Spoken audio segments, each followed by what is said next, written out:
দেওয়ার চেষ্টা করলেন, যেটা হচ্ছে যে যেহেতু আমি তার সমালোচনা করছি তার মানে হচ্ছে যে এটা আমি আওয়ামী লীগের লোক এবং শেখ হাসিনাকে আওয়ামী লীগকে ফিরিয়ে আনার জন্যই মানে এগুলো করেছি। এখন আওয়ামী লীগ যদি রাজনীতিতে ফিরে আসে তারা তাদের যোগ্যতায় আসবে, জনগণ যদি চায় তারা আসবে। শেখ হাসিনা যদি রাজনীতিতে আসে সে একই কথা প্রযোজ্য হবে। আমার মতো একজন সাংবাদিকের কি ক্ষমতা আছে যে শেখ হাসিনাকে ফিরিয়ে আনা বা আওয়ামী লীগের ক্ষমতা ফিরিয়ে আনা, কিন্তু আমার দায়িত্ব কেন হবে? একজন সাংবাদিকের তো দায়িত্ব এটা না। একজন সাংবাদিক তো কোনো একটা রাজনৈতিক দলকে ক্ষমতায় বসানো কিংবা ক্ষমতা থেকে ফেলে দেওয়ার দায়িত্ব পালন করবে না। সে করবে যা ঘটছে সেটা জানাবে, সে সেটাই জানাবে। কিন্তু এই জায়গায় ওনারা ভুল করলেন যে মনে করলেন যে এই লক্ষ্যে এটা করছি, কিন্তু বাস্তবতা হচ্ছে যে এই জুলাই যোদ্ধা যদি তারা বলে থাকে যে জুলাই পুরো মাসে আমার কার্যক্রম ছিল এই শেখ হাসিনার, আমরা সেটা দেখেছি। আপনি শেখ হাসিনার বিরুদ্ধেও তো পুরো মূল দাবির সঙ্গে আমি একমত। এবং শিক্ষা খাতে ইয়ে দিতে হবে, আমাদের এই কোটা পদ্ধতিতে চাকরি ক্ষেত্রে না দিয়ে শিক্ষা ক্ষেত্রে দিতে হবে। তাহলে ওইখান থেকে বেড়ে উঠবে লোকজন, ওইখান থেকে শিক্ষিত হয়ে সে কম্পিট করতে পারবে। আদারওয়াইজ আপনি যে একটা কোটা রেখে দিচ্ছেন ওই কোটাটা আসলে কোনো কাজ হচ্ছে না। এবং নাতিপুতির জন্য আমি কেন কোটা রাখবো, এগুলোর বিরোধিতা করেছি আমি। তারপরে আসলো সেই ক্ষণটা যেদিন আবু সাইদ মারা গেল। আবু সাইদ মারা যাওয়ার মনে হয় 1 ঘন্টার পরে আমি ভিডিও দিয়ে প্রতিবাদ করেছিলাম। আমি বোধহয় ঢাকা শহরে সাংবাদিকদের মধ্যে প্রথম ব্যক্তি যে এরকম একটা প্রতিবাদ করেছে এবং সঙ্গে সঙ্গে ভয়েস বাংলা আমাকে নিয়ে ভিডিও করলো যে দেখো শেখ হাসিনাকে সমর্থন করে এমন লোকেরাও আজকে সমালোচনা করছে, আমাকে নিয়ে ভিডিও করছে। যদি আমি আপত্তি করি যেটা বলা হয় যে আওয়ামী ট্যাগ দেওয়া বা এই যে এক ধরনের সংস্কৃতিগুলো চালু হয়ে গেছে। তারপরে হলো কি আমাদের আরেকজন খেয়াল করে থাকেন ওই আমাদের ইয়েদের সমন্বয়কদেরকে ধরে নিয়ে গেল, সেই সময়ও বলা হয়েছে। তারপরে আমি গেল 3 তারিখে আপনার যেদিন পদত্যাগ দাবি করলো তারা শহীদ মিনারে গেল, সেদিনও আমি সমর্থন করলাম এবং শেখ হাসিনাকে বললাম যে এবং এখন সময় হয়েছে আপনি চলে যান। এবং আমার স্ট্যাটাস আসিফ নজরুল পর্যন্ত শেয়ার করেছে, আপনি বুঝেন। তখন আমি জুলাই যোদ্ধা ছিলাম। এরপরে যখন এবং ডক্টর ইউনূস আসার 6 মাস পর্যন্ত আমি একটা শব্দ বলিনি ওনার বিরুদ্ধে, কারণ উনি এমন একটা পরিবেশে এসছেন এবং আমাদের একটা রিকনসিলিয়েশন দরকার, আমাদের একটা দূরদর্শিতা দরকার, দেশটাকে এগিয়ে নেওয়া দরকার। এবং যেই ধরনের 5 আগস্ট থেকে 8 আগস্ট পর্যন্ত বা পরবর্তীতে যে পরিস্থিতি তৈরি হয়েছিল তাতে আমাদের একটা স্থিতিশীলতা দরকার ছিল। সব কিছু করেছি, কিন্তু যখনই 6 মাস পরে ওনার সমালোচনা করতে শুরু করেছি, কারণ কেন সমালোচনা করতেছি, কারণ আমরা দেখছি যে উনি 24কে দিয়ে 71কে মুছে দেওয়ার চেষ্টা করছে, উনি বঙ্গবন্ধুকে ইতিহাস থেকে মুছে দেওয়ার চেষ্টা করছে, আমাদের জাতীয় দিবসগুলোকে আমাদের জাতীয় ক্যালেন্ডার থেকে মানে ফেলে দিচ্ছে, আমাদের সংবিধান দিবস, আমাদের 7ই মার্চ এগুলো নাকি আওয়ামী লীগের দিবস হয়ে গেছে। তো সার্বিক কার্যক্রমে দেখা যাচ্ছিল যে উনি আসলে মৌলবাদীদের খপ্পরে পড়ে এবং একটা মৌলবাদী সরকার প্রতিষ্ঠা করার জন্যই তার কার্যক্রম চালাচ্ছিলেন এখানে। সেই জায়গায় আমি শেষ করে দিচ্ছি, সেই জায়গায় বিরোধিতা করেছি, সেই জায়গায় আমার ওনার এই সমস্ত কার্যক্রমের প্রতিবাদ করেছি। তার মানে এই না যে তো এটা এমন কোনো কিছু না, আমরা দ্বিমত করেছি। প্রতিবাদ মানে কি আমি তো রাস্তায় গিয়ে কোনো ওনার জন্য কোনো বক্তৃতা করি নাই বা ওনার বিপক্ষে জনমত গঠন করার তো কোনো চেষ্টা করা। জনমত যদি গঠন হয়ে থাকে সেটাতে তো আমার কিছু আসে যায় না। সেটা তো আপনার লেখায় যদি জনমত গঠন হয় সেটাতে তো আপনি এটার জন্য আপনি দায়ী হবেন নাকি? আপনি দেখবেন যে আপনি ওই লেখাটাতে সত্য কি মিথ্যা সেটা হচ্ছে বিষয়। জনমত কোন দিকে গেল সেটা দেখার দায়িত্ব অন্যের, কিন্তু আপনি সত্য বলছেন কিনা সেটা হচ্ছে বিষয়। আমি এই পুরো জুলাই মাস না আজ পর্যন্ত ওনার বিরুদ্ধে এমন কোনো অসত্য তথ্য দিয়েছি কিনা? আমি একটা তথ্যে ওনার প্রেস উইং খুব চটে গিয়েছিল। একটা তথ্য আমার এটা ছিল যে জুলাইতে উনি ক্ষমতায় আসার আগে কয়েকটা ইন্টারন্যাশনাল মিডিয়াকে ওনার প্রোপাগান্ডা টিম যেগুলো পিআর প্রতিষ্ঠান দিয়ে উনি ইন্টারভিউ দিয়েছেন। আপনার মনে আছে কিনা জানি না, 7 সিস্টার নিয়ে উনি মন্তব্য করেছিলেন এনডিটিভির সঙ্গে। এরকম ইন্ডিয়ান মিডিয়াগুলোর সঙ্গে উনি অ্যাপ্রোচ করেছেন এবং তার ইন্টারভিউ তারা নিয়েছে, অনেকে এটা প্রত্যাখ্যান করেছে। ওই প্রেক্ষিতে আমি বলেছিলাম যে উনি কিন্তু এটা করেছেন এবং শেখ হাসিনার যে ইন্টারভিউগুলো ভেরি রিসেন্টলি ইয়েতে যাচ্ছে সেটাও কিছু কিছু ক্ষেত্রে এই পিআর টিমের কাজ হতে পারে। এইটাতে তারা ক্ষিপ্ত হয়ে গেছে। তার এই এখনকার প্রোপাগান্ডা টিম এখানে যারা ছিল তারা হচ্ছে না না না এটা ঠিক না, ডক্টর ইউনূসকে মহান ব্যক্তি, তাকে ডেকে ডেকে তারা ইন্টারভিউ নিয়েছে। আমি যখন প্রমাণ সহ দিলাম কোন কোন পত্রিকাকে দিয়েছে, কিভাবে অ্যাপ্রোচ করেছে, তখন তাদের গায়ে লাগলো। এই জিনিসটা তারা বলতে পারে যে আমাদের বিরুদ্ধে আপনি বলেছেন, এটা তো বিরুদ্ধে না, এটা সত্য উন্মোচন করা। মানে আপনাকে গ্রেফতারের পেছনে তাহলে কি এই কারণটি, নাকি এছাড়া অন্য কোনো কারণ থাকে? না, তারা দীর্ঘদিন থেকে চেষ্টা করছিল যে আমাকে ধরার জন্য একটা প্রোপাগান্ডা চালাচ্ছিল, এবং এই প্রোপাগান্ডা চালানোর মধ্যে বিদেশে পলাতক দুটো ইউটিউবার আছে, তারা সব সময় এটা চালাচ্ছে। কারণ আমি আবার তাদের বিরুদ্ধে কথা বলছিলাম। তারা এই ডক্টর ইউনূসের শাসনকে অস্থিতিশীল করার জন্য তারা কাজ করছিল, তারা শেখ হাসিনার শাসনকে অস্থিতিশীল করার জন্য কাজ করছিল। ইভেন তারা তারেক রহমানের বিরুদ্ধেও আজে বাজে কথা নিয়ে, আপনি খেয়াল করেছেন কিনা, ভিডিও করতো। আমি বললাম যে এরা সোশ্যাল মিডিয়াতে ইনফ্লুয়েন্সার, কিন্তু তাদের কার্যক্রমগুলো দেশবিরোধী হচ্ছে, এবং সোশ্যাল মিডিয়াকে একটা নর্দমা মানিয়ে দিচ্ছে এরা, এবং যে যাকে ইচ্ছা যা ইচ্ছা বলতে পারে, গালাগালি করতে পারে। এবং আজকে আমাদের সোশ্যাল মিডিয়া যে একটা নর্দমার মতো হয়ে গেছে, সেটা তাদের কারণে হয়েছে। একজন আরেকজনকে আক্রমণ করা, মানে বিনা লাইসেন্স পেয়ে যাওয়া, মানে সোশ্যাল মিডিয়া আছে মনে মানে আপনি যা ইচ্ছা তা করতে পারেন। শেখ হাসিনার আমলে তো এগুলো একটা আইন ছিল, এটা ভয় পেত যে আমি যে কমেন্ট, একটা নির্যাতন সেল আপনাকে নিয়ে মাঝখানে ওরা অফিসাররা বসছে, আর চারদিকে 4টা রুম, মানে তারা এখানে কার্যক্রম করে, কারে ধরে আনে, অমুক তো অমুক করে। তো এই 4টা রুমের মধ্যে প্রথমে একটা রুমে আমাকে দিয়েছিল, অত্যন্ত নোংরা, এটা কোনো ভাষা, জীবনে এর থেকে নিকৃষ্ট কোনো জায়গায় আমি রাত কাটাই নাই, এবং এক বিন্দু আমি ঘুমাতে পারি নাই, কারণ মশা এমনভাবে ছিল। তো সেই দিন 24 ঘন্টা পরে আমাকে তারা আবার প্রডিউস করলো, যখন আদালত থেকে রিমান্ডের অনুমতি পেলো আবার 5 দিন, তখন আরেকটা রুমে দিয়েছিল। সেটাতে আমি নির্জন অবস্থায় ছিলাম, সঙ্গে একজন ছিল কয়েকদিন, শকত মাহমুদ ছিলেন আরেকজন সাংবাদিক, উনি কয়েকদিন ছিলেন। উনি চলে যাওয়ার পর আমার আরও নির্জনতা, একা একটা রুমে, এবং রাত দিন ঘুমাতে পারছে না, লাইট জ্বলতেছে, এবং আর বাইরে যারা আছে তারা সারাদিন চিৎকার করছে, কথা বলতেছে। এটা তো অফিসের, এটা এমন না যে আপনাকে শোয়ার জন্য কোনো বিশেষ জায়গা দিচ্ছে, একটা রুম আপনি এখানে কার্যক্রম চালাচ্ছেন, এই রুমে আপনারা বন্দি করে রাখছি। এই একটু জানতে চাই যে এখন তাহলে যে আপনি মানে জামিনে মুক্তি পেয়েছেন 3 মাস আগের যে পরিস্থিতি, এখনকার পরিস্থিতির মধ্যে আপনি কিভাবে আসলে এটা মূল্যায়ন করবেন? এখন আসলে কেমন দেখতে পাচ্ছেন? আমি এখনো যে খুব ভালো পরিস্থিতি দেখছি সেটা বলতে পারছি না, কারণ হচ্ছে এখনো সমাজে যে অস্থিরতা, ডক্টর ইউনূস যেটা মব সংস্কৃতি চালু করে দিয়ে গেছে, সেটা এখনো আমি মনে করি যে এখনো আছে, কিন্তু শক্তি হয়তো কমে গেছে, কিংবা এই মব সংস্কৃতি যে সরকার কর্তৃক স্পন্সর করা হচ্ছে না, এটা হচ্ছে গুরুত্বপূর্ণ বিষয়। ডক্টর ইউনূস আমাদের সোসাইটিকে যে স্পয়েল করে দিয়ে গেছে, 50 বছরের জন্য দেশটাকে পিছিয়ে দিয়ে গেছে, এবং মব সংস্কৃতি চালু করে দিয়ে গেছে। সেই মব সংস্কৃতি এখনো আছে, কিন্তু পার্থক্যটা হচ্ছে যে ওই তার আমলে এটা রাষ্ট্র কর্তৃক স্পন্সর করা হতো। আপনি চিন্তা করে দেখেন, 32 নম্বরে কি বুলডোজার এমনি এমনি চলে যায়? রাষ্ট্র দেখে না?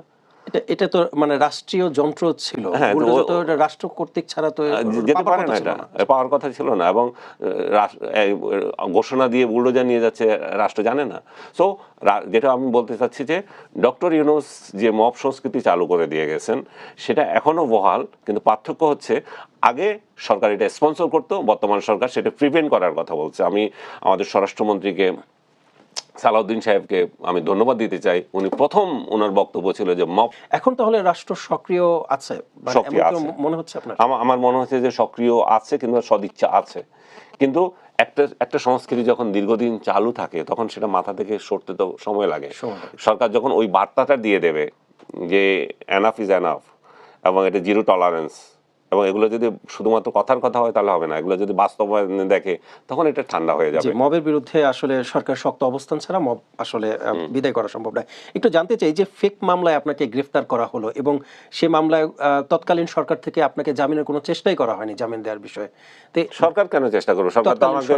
সরকার তো আমাকে বন্দী করেছে, সে কেন দিবে? সেক্ষেত্রে এই যে নতুন সরকার আসলো, বিএনপি সরকার আসলো, এই সরকারের আমলে আপনি জামিনে মুক্তি পেয়েছেন, এটিকে একটি পরিবর্তনের আভাস হিসেবে দেখছেন কিনা? আমি অবশ্যই এটা পরিবর্তনের আভাস হিসাবে দেখি, কারণ আমার ক্ষেত্রে অন্তত, কারণ আমি ডক্টর ইউনূসের আমলে আমি যখন দাঁড়িয়েছি জামিনের জন্য, আমাকে 2বার রিজেক্ট করা হয়েছে, 3বার রিজেক্ট করা হয়েছে, একবার আমাকে আরো একটা মামলা দিয়েছে, আপনি যেটা বলছেন না, আমার পেছনে দুদক লাগিয়ে দিয়েছে, দুদক লাগিয়ে আমাকে আরো একটা মামলা দিয়েছে, এবং সেটাও আরেকটা হাস্যকর এবং ভুয়া মামলা। আমার ট্যাক্স দিতে দেরি হয়েছে, সেজন্য আমার বিরুদ্ধে মামলা। আর ডক্টর ইউনূস নিজে 666 কোটি টাকা ট্যাক্স তার মওকুফ করে নিয়েছে। কতটা বেহায়া একটা লোক হতে পারে আপনি চিন্তা করেন, নিজের 666 কোটি টাকা সে মওকুফ করে নিয়ে রাষ্ট্রকে দিয়ে, আর আরেকজনের 3 কোটি টাকার ট্যাক্স দিতে দেরি হচ্ছে। 3 কোটি টাকার উপরে যেটুকু ট্যাক্স আসবে, 3 কোটি টাকা না, ওই ট্যাক্স দিতে দেরি হচ্ছে। ট্যাক্স এবং ট্যাক্স ফাইল ডেটই 14 তারিখ আমাকে অ্যারেস্ট করা হয়েছিল, 31 জমি বিক্রি করা টাকা আমার যখন আছে, সেটাকে আবার অবৈধ টাকা হিসাবে দেখাচ্ছে। ব্যাংকের টাকা কি অবৈধ? যদি আমার অবৈধ টাকা যদি নিয়ত থাকতো, তাহলে সেটাকে তো আমি অন্য জায়গায় লুকিয়ে রাখতাম, সেটাকে আমার ব্যাংক অ্যাকাউন্টে রাখবো?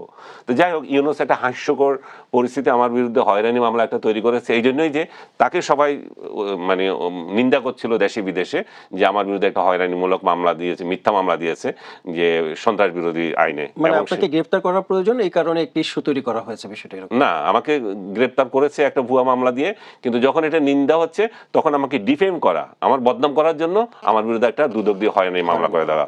দুদক এমন একটা প্রতিষ্ঠান হিসেবে তৈরি করেছে ওই ডক্টর ইউনূস, যার তার বিরুদ্ধে যা ইচ্ছা তা করতে পারতো, তারা তাই করে গেছে।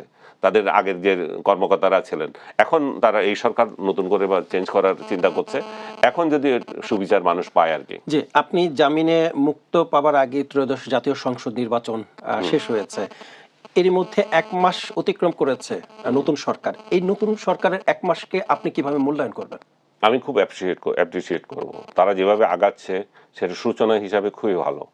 এবং সবচেয়ে ভালো যে জিনিসটা আমার ভালো লাগছে, যেটা এই আমাদের প্রধানমন্ত্রী একটা অতীত নিয়ে একটা শব্দ উচ্চারণ করেন নাই। অতীত নিয়ে যে ঘাটাঘাটি করা, এটা উনি করেন নাই, যে অমুক সরকার তো এই করেছে সেই করেছিল, সামনে আমরা কিভাবে এগিয়ে যেতে পারি উনি একটা বার্তা দিয়ে দিচ্ছেন। এই বার্তাটা আসলে আমাদের সোসাইটি, আমাদের সমাজে আমাদের সবাইকে নেওয়া উচিত, যে আমরা শুধু অতীত নিয়ে পড়ে থাকবো না, যেটা আমরা সামনে কিভাবে যাবো সেটা চিন্তা করব। আমাদের ডক্টর ইউনূস যে সংস্কৃতি চালু করে দিয়েছিল, আওয়ামী লীগের শাসন 17 বছর, এই আওয়ামী লীগকে শেষ করে দিতে হবে, মুক্তিযুদ্ধ শেষ করতে হবে, এবং এটা এটা এটা এটা সামনে যে কিভাবে দেশটা এগিয়ে যাবে, এই লোকগুলো তো এই দেশেরই, এগুলো তো বঙ্গোপসাগরে পাঠিয়ে দিতে পারবেন না, ইন্ডিয়া কিংবা পাকিস্তান পাঠিয়ে দিতে পারবেন না। সো আমরা যখন এখানে থাকবো, আমরা এখানে ক্রিমিনালগুলোকে সাজা দেব এবং নিরীহ লোক, সত্যিকারের লোকদেরকে আমরা মূল স্রোতে এনে দেশটাকে এগিয়ে নেব, দেশের অর্থনীতিকে সচল করব। কিন্তু ওনার ওইগুলো কোনো চিন্তা ছিল না, ওনার নিজের আখের গোছানো যে সমস্ত চিন্তা ছিল, আর চিন্তা ছিল আওয়ামী লীগ কীভাবে নিঃশেষ করা যায়, বঙ্গবন্ধুকে কীভাবে ডিফেম করা যায়, মুক্তিযুদ্ধকে কীভাবে হেয় করা যায়। সেই স্বপ্নের আকাঙ্ক্ষা থেকে জুলাই বাস্তবায়ন করেছেন, তারা তো এটা দাবি করছেন যে নতুন দেশ। সেটা তো পারে নাই, সেটা এই জায়গায় আমি বলছি ডক্টর ইউনূস কিন্তু এই যে নতুন দেশের যে স্বপ্ন আমি নিজেও দেখেছিলাম, নতুন দেশ বলছি না, নতুন একটা যাত্রার যে স্বপ্ন আমরা দেখেছিলাম, যে ডক্টর ইউনূস এত বিখ্যাত একটা লোক, তাকে আমরা ক্ষমতায় বসিয়েছি, আমরা নতুন একটা সোসাইটি তৈরি করব, আমরা এমন একটা সোসাইটি করব, ইনক্লুসিভ সোসাইটি, সেখানে আমরা সবাই থাকবো, সবাই উপভোগ করব, দেশটাকে নিয়ে চিন্তা করব। কিন্তু উনি আসার পর প্রতিহিংসা উনি প্রতিহিংসা চালালেন। এবং আমি আপনাকে শেষ করে দিচ্ছি আরেকটা যে বিষয়টা, উনি সবচেয়ে বড় বেইমানিটা করলেন জুলাইয়ের সঙ্গে, সবচেয়ে বড় গাদ্দারিটা করলেন শহীদদের সঙ্গে, জুলাই যে শহীদ হয়েছিল তাদের সঙ্গে। কেন গাদ্দারি আপনি প্রশ্ন করতে পারেন, কারণ হচ্ছে যে এত হাজার হাজার ভুয়া মামলা উনি দিয়েছেন, এবং এই ভুয়া মামলাগুলোতে মানে নিরপরাধ লোকদেরকে উনি জেলে দিয়েছেন, যার সাথে মামলার কোনো সম্পর্ক নাই। আমি যদি পুরো মামলা যদি পর্যালোচনা করে 5% মামলার সাথেও যাদেরকে আসামি করা হয়েছে তারা জড়িত না। 95% লোক যে কোনো মামলা, একটাতে 700, 800, 7,000ও মামলা আছে, 10,000ও আসামি আছে, এরকম মামলা করে রেখেছে। তো এই মামলাগুলোতে মেরিট কোনো কাজে আসবে না, রিজন নাই। এবং এই মামলাগুলোর প্রেক্ষিতে প্রকৃত আসামিরা বাদ পড়ে যাবে এবং নিরীহ কতগুলো লোককে হয়রানি ছাড়া করা হবে না। তাতে কি হলো? তাতে শহীদদের প্রতি আপনি অবিচার করলেন। এই লোকগুলো তো মরেছে, এই লোকগুলো তো আমাদের সন্তান, আমাদের কারো না কারো বাবা মায়ের সন্তান তারা। তারা তো বিচারটা পাবে না। এরকম করেছে এটা মামলা বাণিজ্য থেকে, এবং তার আসিফ নজরুলের খামখেয়ালিতে হয়েছে। তারা আওয়ামী লীগ ধরবে, তারা আসলে শহীদের প্রকৃত ক্রিমিনাল অপরাধী না ধরে আওয়ামী লীগ ধরছে, এবং একটা মামলায় যত আওয়ামী লীগ ধরা যায় জেলখানা সয়লাভ করে দাও, তাই করেছে। জেলখানে আপনি যান, শুধু আওয়ামী লীগ, আর কোনো রাজনৈতিক দলের কোনো নেতাই দেখবেন না। আওয়ামী লীগের প্রতি তাদের এত আক্রোশ জুলাইয়ের আগে থেকে কি তাদের আক্রোশ ছিল আওয়ামী লীগের প্রতি? না, এটা আমার মনে হয় যে এটা ডক্টর ইউনূসের নিজেরই আক্রোশ ছিল। ডক্টর ইউনূসকে খুব আমি বলতে চাচ্ছি যে উনি যে একটা গাদ্দার টাইপ বাটপার একটা লোক, সেটা শেখ হাসিনা খুব ভালো করে চিনেছিলেন। আর কেউ না চিনুক, এই দেশের মানুষদের মধ্যে শেখ হাসিনা সবার আগে চিনেছেন যে ডক্টর ইউনূস একটা বড় বাটপার, এবং ডক্টর ইউনূসের বিরুদ্ধে উনি অনেকগুলো ব্যবস্থা নিয়েছেন, যদিও উনি জেলে দেন নাই, জেলে দিলে হয়তো ডক্টর ইউনূস বুঝতে পারতেন জেল জিনিসটা কি, এবং উনি যে এত নিরীহ লোকদেরকে জেলে পাঠিয়েছেন, তারা কি অমানসিক নির্যাতন শিকার এখন, তারা মেন্টালি, ফিজিক্যালি, এবং তাদের ফ্যামিলি এবং সরকারি কর্মকর্তা বলেন, সাধারণ মানুষ বলেন, যে উনি যেভাবে জেলখানা ভরে রেখেছেন, উনি যদি একদিন জেলখানায় যেতেন তাহলে উনি এটা উপলব্ধি করতে পারতেন। এখন শেখ হাসিনা এই বাটপারটাকে সবার আগে চিনেছিল, যেটা বলছিলাম, এই জন্য শেখ হাসিনার প্রতি তার ক্ষোভ, এবং শেখ হাসিনার যে ক্ষোভ সেটা আওয়ামী লীগের উপরে ক্ষোভ, সেই আওয়ামী লীগের উপর ক্ষোভ, এটা স্বাধীনতার উপরে ক্ষোভ, বঙ্গবন্ধুর উপরে ক্ষোভ, এগুলো সব এক সূত্রে গাঁথা। এবং তার সাথে মৌলবাদী শক্তি এক হয়েছে, যারা ৭১ প্রশ্নে যাদের অনেক কষ্ট হয় তারা যোগ হয়েছে, এবং সেটার প্রতিফলন তো আপনি দেখতে পাচ্ছেন, সংসদে যুদ্ধ অপরাধীদের নামে আপনার শোক প্রস্তাব হয়। মানে তাহলে এখন সংসদটাকে আপনি কিভাবে দেখছেন? আপনি বলেছিলেন যে পাকিস্তানের যে সংসদ আর এখনকার সংসদের মধ্যে আপনি তেমন কোনো অমিল খুঁজে পাচ্ছেন না, এমন একটা কথা আপনি বলেছেন। হ্যাঁ, আমি বলছি একটা ইস্যুতে, যে আমাদের যুদ্ধাপরাধী ইস্যুতে পাকিস্তানের যে স্ট্যান্ড, আমার বাংলাদেশেরও তাই, ওইখানেও শহীদ হিসাবে ওদের নামে রেজুলেশন হয় এবং এখানে শোক প্রস্তাব হয়, তো একই তো। তার মানে তাহলে আসলে আমাদের স্বাধীনতার প্রকৃত অপরাধী কারা? আমাদের স্বাধীনতার যুদ্ধের, সেটা তো নাই। সেটা পাকিস্তানিদের কাছে ওরা মুক্তিযোদ্ধা, আমাদের এখানেও মুক্তিযোদ্ধা। আমাদের এখানে যারা যারা যুদ্ধ বিরোধিতা করেছে, যারা দেশ চায় নাই, তারাও যুদ্ধ হয়ে গেছে। তো এরকম একটা পরিস্থিতি তো পাকিস্তান আর বাংলাদেশের অবস্থান তো এক হয়ে গেছে।